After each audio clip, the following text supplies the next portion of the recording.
So without further ado, I'm going to maybe commence our conversation now, and I'm going to start by asking Anne Will maybe to give us a quick whistle-stop tour, if you like, Anne Will, of your career. And you've so much achieved. I'm sure that's nigh impossible. But maybe if you're reflecting back on some of your highlights of your career to date, maybe we'll commence there. Thanks so much, Alba. And just to say, it's great to see so many of you here, lots of familiar names, lots of unfamiliar names. And I just wanted to show this really nice crystal again. It's a really nice memory of the event.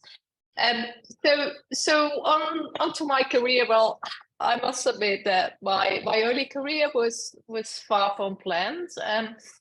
I did a 3.5-year professional degree in business and languages, and then a 4-year master's degree in international business.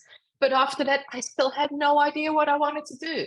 And I was the first in my wider family to go to university. So I really didn't have any professional role models. And I kind of stumbled upon a freelance job at the Open University in the Netherlands, which, in case you're not aware, is my home country.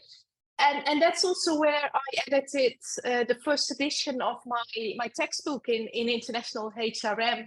And I was really excited to be working with top scholars in the field as a young graduate. But more importantly, I discovered I really liked university life. But I also learned that I needed a PhD to get a permanent job. So I started a PhD. And at the same time had 2 part-time jobs at 2 other Dutch universities. And that was actually quite common in the Netherlands at the time, because we didn't really have many official PhD programs at the time. And then just before finishing my PhD, I moved to the University of Bradford. I still remember being interviewed by David Weir, who is also in the call today. And after 4 years at Bradford, I moved to Melbourne in Australia. I was promoted to senior lecturer there, and then promoted to associate professor and full professor. In both cases, though, I was initially rejected. So it was certainly not a smooth career path from that perspective.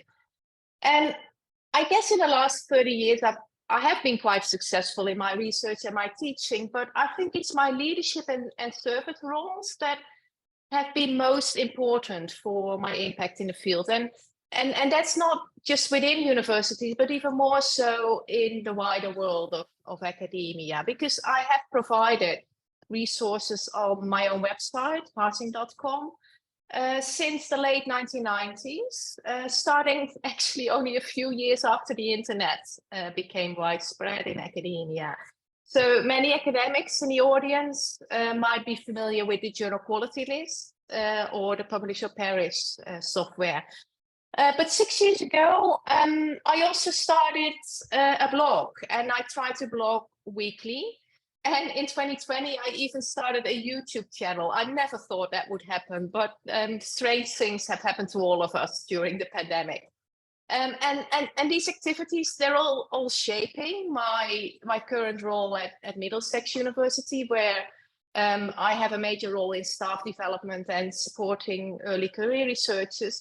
But I think they've also really shaped my view on the importance of inclusion and being proactive in academia. And that's the topic that we'll really be focusing on today.